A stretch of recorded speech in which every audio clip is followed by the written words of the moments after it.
कृष्ण में अति प्रिय माता पिताओं, भाइयों बहनों एवं बच्चों, आज हमारी माँ कलीसिया प्रभु यीशु का पवित्र लहू और शरीर का त्योहार मना रही है। ये त्योहार एक विशिष्ट त्योहार है। इसको इंग्लिश में कहेंगे देखें यूनिक फेस्टिवल है। क्यों? क्योंकि इस प्रकार का त्योहार अन्य कोई धर्म में नहीं है, अन्य कोई कलीसिया में इस त्योहार को हम नहीं पा सकते हैं। केवल कैथोलिक कलीसिया में हम पा सकते हैं। कैथोलिक कलीसिया प्रभु यीशु के वचन को, प्रभु यीशु जो संस्कार जो स्थापना किया उसको सही तरीका से नियमित रूप से प्रतिदिन मनाती है। आइए इसको महत्व को हम देखने के लिए प्रयास करें। आज को इस त्यौहार का मनाने के लिए, मनन चिंतन करने के लिए हमारी कलीसिया सेंट मार्कुस के सुसमाचार अध्याय 14 पद संख्या 12 से 16 और 22 से 24 तक दिया है। इसमें आइए हमें क्या बताया जाता है। इसमें प्रभु यीशु का वास्तविक बलिदान के बारे में पहली बात बताया जाता है। तो प्रभु यीशु वास्तव में अपने आप को बलिदान करते हैं, कुर्बानी करते हैं। कुर्बानी करके पवित्र यूक्रिस्ट को स्थापना करते हैं। उस पवित्र यूक्रिस्ट को स्थापना करके हमारे आध्यात्मिक लाभ के लिए, हमारी शारीरिक चंगाई के लिए, आध्यात्मिक चंगाई के लिए, हमारे पापों के क्षमा के लिए इस पवित्र बलिदान को छोड़ के गया है। दूसरा है हमारे लिए प्रभु यीशु उनके यादगारी के रूप में पवित्र लहू और पवित्र शरीर के रूप में पवित्र रोटी और दाखरस को हमारे बीच में छोड़ के गया है। और उसी चीज को हम पवित्र मिस्सा का बलिदान करने के टाइम पर हम लोग प्रतिदिन हम जब रोटी को तोड़ते समय, दाखरस के पीते समय प्रभु यीशु को वास्तव में हम ग्रहण करते हैं। तीसरा है प्रभु यीशु इसी के इस संस्कार के द्वारा हमारे बीच में जिस प्रकार उन्होंने मत्ती के सुसमाचार अध्याय 28 पद संख्या 20 में कहा है, मैं दुनिया के अंत तक मैं तुम्हारे साथ रहूंगा। इसी संस्कार के द्वारा प्रभु यीशु हमारे साथ रहते आ रहे हैं। तो हम जानते हैं जब स्वर्गदूत माता मरियम और संत जोसेफ को यूसुफ को संबोधित किए, उन्होंने बताया कि ये इम्मानुएल है। इम्मानुएल मैन है, ये ईश्वर हमारे साथ है। ईश्वर हमारे साथ कैसे रह सकता है? यही संस्कार के द्वारा, यही बलिदान के द्वारा प्रभु यीशु हमारे बीच में रहते हैं। 14 है प्रभु यीशु इसी चीज में, इस दाखरस, इसी रोटी में वास्तव में वो उपस्थित है। क्योंकि जब प्रभु यीशु ने रोटी को लिया, उसको तोड़ा, अपने शिष्यों को देते हुए उन्होंने कहा ये मेरा शरीर है। उन्होंने नहीं कहा ये मेरा शरीर का प्रतीक है, नहीं कहा, वो कहा मेरा शरीर है। कैसे वो शरीर बना? अगर प्रभु यीशु साधारण पानी को कानान के विवाह में दाखरस के रूप में बदल सकते हैं क्यों है? तो क्या प्रभु यीशु वो अपने हाथ में रहने वाला रोटी को अपने शरीर के रूप में बदल नहीं सकते हैं क्या? जरूर बदल सकते हैं, क्योंकि उनके पास इतना शक्ति है। उसको वो असंभव को संभव करने वाला ईश्वर है, जिसको हम सोच नहीं सकते उसी को वो सृष्टि करने वाला ईश्वर है।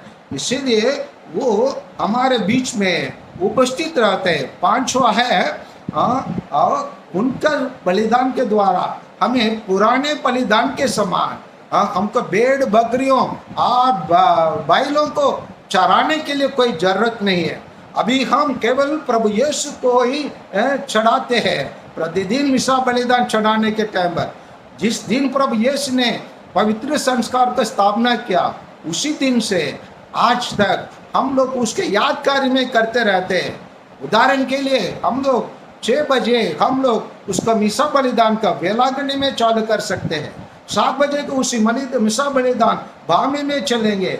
8 बजे वो मिसा बलिदान कलकत्ता में चले रहेंगे और 10 बजे वो मिसा बलिदान न्यूयॉर्क में चलेंगे। 11 बजे वो मिसा बलिदान टोक्यो में चलेंगे। इसी प्रकार दुनिया के कोने कोने में प्रतिदिन 24 घंटे प्रति क्षण प्रभु यीशु का वही बलिदान याद किया जाता है, उस बलिदान चढ़ाया जाता है लोगों की पापों की मुक्ति के लिए, हमारे आध्यात्मिक चंगाई के लिए, शारीरिक चंगाई के लिए। हाँ, प्रभु यीशु का शरीर रोज दिन चढ़ाया जाता है और उसको स्मृति के रूप में हम मनाते हैं। और छठवां है, जब हम प्रभु यीशु को स्वीकार करते हैं, प्रभु यीशु को शरीर और लहू को स्वीकार करते हैं, प्रभु यीशु का शरीर और लहू वो हमारे अंदर प्रभु यीशु के शरीर और लहू बन जाता है। उदाहरण के लिए मेरे दीदी के गांव में कुछ वर्षों तो पहले लोग एक बकरी का मांस खरीद कर सब लोग बनाए और खाए। खाने के टाइम पर उन लोगों को वो मांस का थोड़े से कड़वा लगा। कड़वा का जांच करने में उनको पता चला उस बकरी को उन लोग रोज नीम के पत्ते खिलाते थे। नीम के पत्ते खाने के कारण वो बकरी का मांस नीम के पत्ते के समान कड़वा बन गया। उसी प्रकार जब जब हम प्रभु यीशु को ग्रहण करते हैं, प्रतिदिन हम जब ग्रहण करते हैं, हमारा शरीर भी प्रभु यीशु के शरीर के रूप में बदल जाता है और हमारा व्यवहार भी प्रभु यीशु के व्यवहार जैसे बदल जाता है। और इसलिए मैं आप लोगों के लिए 2 दिन उदाहरण दूंगा। 20वां शताब्दी के अंत में आर्च बिशप डोमिनिक टॉम को चाइना में गिरफ्तार कर दिए थे। गिरफ्तार करके उनको लगभग 20 वर्ष उनका जेल में रखे थे। वो रखने के टाइम पर 5 वर्षों के बाद उनको 5 घंटे के लिए उनके लिए स्वतंत्र दिया गया। उसी टाइम से उनसे पूछा गया, आप क्या करना चाहते हैं? क्या आप अच्छे से स्नान करना चाहते हैं, अच्छे कपड़ा बदलना चाहते हैं या घूमना फिरना चाहते हैं? उन्होंने कहा ये सब करने के लिए मेरे कोई जरूरत नहीं है, फिर क्या करना चाहते हैं? उन्होंने बोला मैं केवल एक मिस्सा बलिदान चढ़ाना चाहता हूँ। क्या प्यारे भाइयों और बहनें, वो एक बिशप होकर, एक प्रभु यीशु के रूप में एक पुरोहित होकर उन्होंने इस चीज का महत्व समझा। इसीलिए वो नहाने के बदले, घूमने के बदले, कपड़े बदलने के पहले, अन्य कोई चीज इसमें आनंद लेने के बदले उन्होंने मिस्सा बलिदान चढ़ाने के महत्व समझा। मैं भी अपने जीवन से कह सकता हूँ, जब मेरे को 16 महीने कुछ धर्म फनाटिक लोगों के कारण जेल में रहने पड़ा। उसी टाइम पर 3 दिन में उतने दिन में 16 महीने में केवल 3 बार मुझे केवल परमिशन मिला मिस्सा बलिदान चढ़ाने के लिए। 2 बार क्रिसमस के टाइम पर, 1 बार ईस्टर के टाइम पर। इसके अलावा मुझे परमिशन नहीं मिला। उन दिनों में मैं केवल मिस्सा बलिदान करता था। ना वाइन था, ना दातरस थे, ना रोटी थे, परंतु यादगार में प्रभु यीशु के यादगार में उस मिस्सा बलिदान को मैं 16 महीना चढ़ाया हूँ। इसका महत्व को मैं जानता हूँ और एक चीज में बता रहा हूँ। वह इटली देश में एक पुरोहित रोज मिस्सा बलिदान चढ़ाता था। जैसे आप और मेरे को ये संदेह आ सकता है, संकोच आ सकता है, वास्तव में इसमें प्रभु यीशु है क्या? हम लोग रोज मिस्सा बलिदान चढ़ाते हैं, ये क्या हम लोग मजाक तो नहीं करते हैं, हम लोग तो मैजिक तो नहीं करते हैं बोलकर मन ही मन वो सोचने लगा। उसके मन के विचार का जानकर उसी टाइम पर जिस रोटी को उन्होंने हाथ में पकड़ा वो मांस के रूप में बदल गया। मांस आज प्रभु यीशु के खून के रूप में बदल गया। उसी चीज का आज भी इटली में रखे हैं। उस स्थान पर मैं भी गया हूँ, वहां पर भी मैं मिस्सा बलिदान किया हूँ। वो उसी को मैं अपने आंखों से देखा हूँ कि उसी को जो 2 वैज्ञानिक लोग, एक व्यक्ति जो नास्तिक के प्रभु पिता ही मतलब भगवान में विश्वास नहीं करने वाला, एक व्यक्ति ईश्वर में विश्वास करने वाला, वो दोनों को मास्क दिए, उन लोग जांच करने के लिए बताए। दोनों को ये नहीं बताए मिस्सा के टाइम पर या इसे बदला वाला चीज है। उस लोग बोले इसको जांच करके बताए। वास्तव में उन लोग बताए कुछ शताब्दी के पहले जीवन जीने वाला व्यक्ति का शरीर और लहू है और उसका ब्लड ग्रुप वाला को जांच करके बताए। हाँ प्यारे भाइयों और बहनों, अंत में उन लोग जब ये बात बताया गया कि ये ऐसा मिस्सा बलिदान के रूप में बदला वाला मांस रखते हैं, उन लोग यकीन किए कि ये प्रभु यीशु का है। हाँ प्यारे भाइयों और बहनों, हम लोग इन बातों पर विश्वास करते हैं, हम लोग प्रभु यीशु के बातों पर विश्वास करते हैं। अन्य हमारे भाई लोग बहुत सारे नाम रखे, पेंटकोस्ट, प्रोटेस्टेंट, साल्वेशन आर्मी, यहोवा विटनेस, डुबकी, जर्मन, लूथरन, इसी प्रकार खाने वाले भाई लोग प्रभु यीशु संत यूहन्ना की सुसमाचार अध्याय 6 और 51 में जो कहा, स्वर्ग से उतरा हुआ रोटी मैं हूं, उसी बात पर उन लोग विश्वास को नहीं करते हैं। उन लोग केवल उसको प्रतीक के रूप में देखते हैं। प्रभु यीशु इसमें प्रतीक के रूप में नहीं, वास्तविक रूप में वो उपस्थित रहते हैं। वास्तविक रूप में, अगर वास्तविक रूप में नहीं रहा होता, मत्ती के सुसमाचार 28:20 में उन्होंने जो कहा, मैं दुनिया के अंत तक मैं तुम्हारे साथ हूं, कैसे रह सकता है? अगर प्रभु यीशु इम्मानुएल का मतलब ईश्वर हमारे साथ है, तो वो कैसे ईश्वर हमारे साथ कैसे हो सकता है? हमारे पास रहने के लिए कुछ चीज की आवश्यकता होता है, वही है यही संस्कार, यही पवित्र यूकरिस्ट, ये पवित्र यूकरिस्ट और पवित्र रक्त और पवित्र शरीर का यूकरिस्ट संस्कार, इसमें हम विश्वास करना चाहिए। इसमें विश्वास करने वाले हम प्रत्येक जन इसको रोज ग्रहण करने की आवश्यकता है।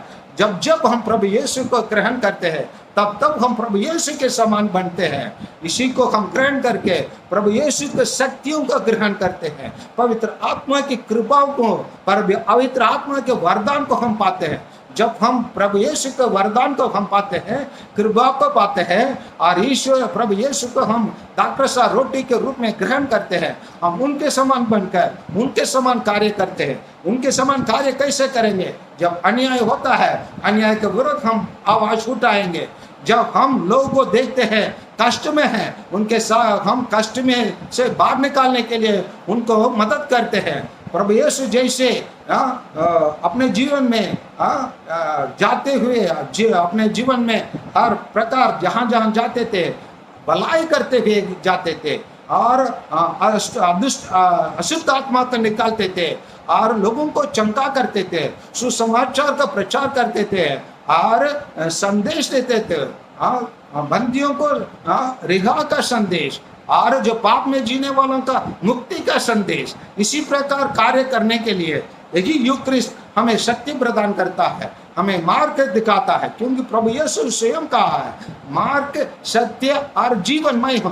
मार्ग और सत्य और जीवन कहाँ विद्यमान है? उनके शरीर में, उनके लहू में विद्यमान है। उनके शरीर और लहू हमारे पास 24 घंटे रहता है। कहाँ पर? हमारे गिरजाघर में रहते हैं। हमारा गिरजा हर एक कैथोलिक कलीसिया के गिरजाघर में, इसीलिए कैथोलिक कलीसिया वही मंजिशों का स्थापना करके, उसी टबरनाकल का स्थापना करके, उसी में प्रभु यीशु को रखकर, उसी का आराधना करके, उसी का स्तुति करके, उनके सामने घुटने टेक कर प्रार्थना करते हैं। वही एक हमारा कलीसिया का, कैथोलिक कलीसिया का रीढ़ का हड्डी है, हमारा विश्वास का मुख्य बिंदु है।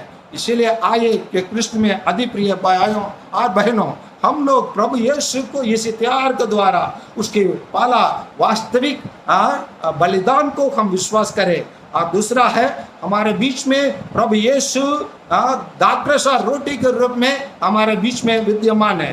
तीसरा है, प्रभु यीशु हमारे बीच में, जैसे उन्होंने कहा, दुनिया के अंत तक मैं तुम्हारे साथ रहूंगा, आज भी हमारे साथ यही संस्कार के द्वारा हमारे बीच में इम्मानुएल होकर ईश्वर हमारे बीच में रहता है।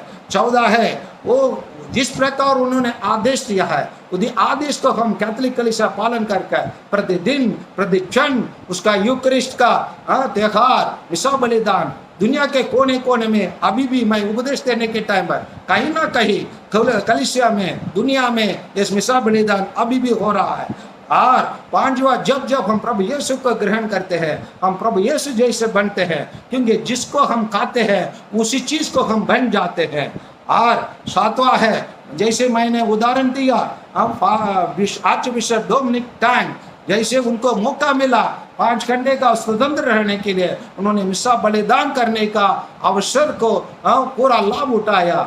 उसी प्रकार मैं भी अपने जीवन में दाखरस नहीं रहा, रोटी नहीं रहा, फिर भी मिसा बलिदान का महत्व समझकर मैं भी 16 महीना मिसा बलिदान चढ़ाया हूँ। और जब संदेह हुआ, संकोच हुआ, डाउट हुआ एक पुरोहित को, इसमें वास्तव में प्रभु यीशु सच में है इटली में प्रभु यीशु अपने आप को उसी रोटी में अपने शरीर को बदलकर अपने लहू को उसको दिखाया।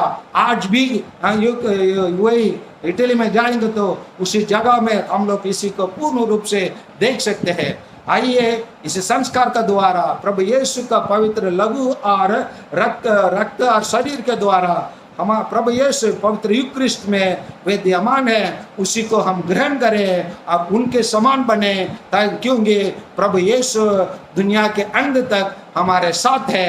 इसलिए उसका बलिदान में हम भाग लेकर उनके समान कार्य करें, उनके समान हम जीवन बिताए और उनके समान बने। आमीन।